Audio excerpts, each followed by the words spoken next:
दहशतगर्द मारिजी विया। ISPR जो चवण आहे त मारिजी वियल दहशतगर्द फोर्सिस ऐं शहरनि ते हमलनि में मुलविस हुआ। संदन कब्ज़े में वॾी तादाद में हथियार हथ कया विया।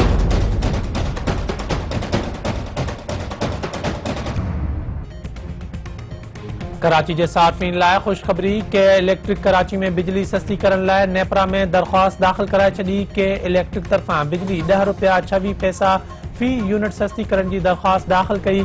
के इलेक्ट्रिक नेपरा का बिजली कीमतन में घटाई दिसंबर 2022 की फ्यूल एडजस्टमेंट की मद में घुरी है। नेपरा के इलेक्ट्रिक की दाखिल करायल दरख्वास्त बुधनी 3 जनवरी ते कई वेंदी।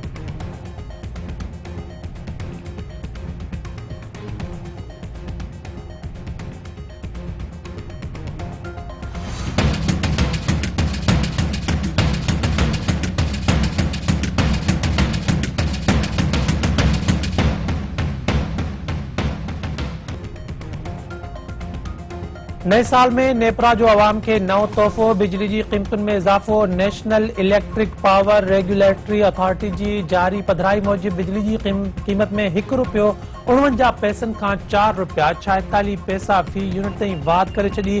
पधराई में ॿुधायो वियो आहे त बिजली की कीमतुन में इजाफो डिस्को जे समूरन सार्फिन मास वाइल्ड लाइफ लाइन के सार्फिन ते हूंदो। सिंध हाई कोर्ट कराची में 12 शहरनि की जबरी गुमशुदगी साबित थियण ते मुआवज़े की अदायगी बाबत केस की बुधनी। सिंध हुकूमत अदालत के हुक्म ते मुआवज़े की अदायगी बाबत रिपोर्ट पेश करे छॾी। जबरी तौर गुम थियल माण्हुनि के वारसनि के 5-5 लख रुपया मुआवज़ो अदा कयो वियो आहे। एडिशनल एडवोकेट जनरल सिंध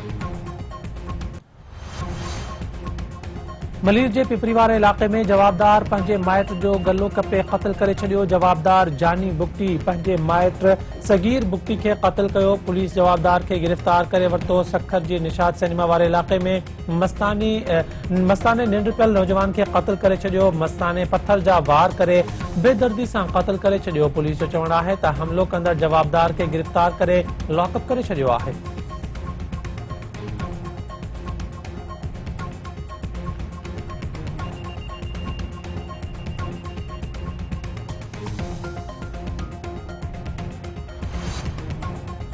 मिठी जे नेटेसर रोड ते नौजवान रिक्शा ड्राइवर फाओ खाए जिंदगी जो अंत आणे छॾियो। नौजवान गर्दारी वरतियो रक्शो रोड ते बिहारे वण में फाओ खाए आपघात कयो।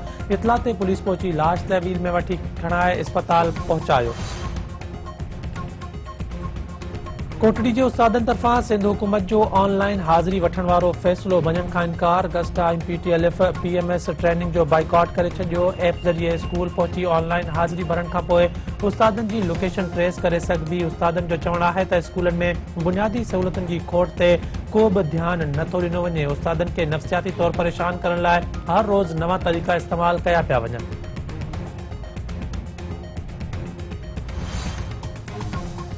बी वनडे मैच में ऑस्ट्रेलियावी वुमेन क्रिकेट टीम पाकिस्तान के 10 विकेटन ता शिकस्त ॾेई छॾी। ब्रिस्बेन में ऑस्ट्रेलिया 126 रन जो हदफ बगैर के नुकसान के आसानी से 20 ओवर में हासिल करे वरतो।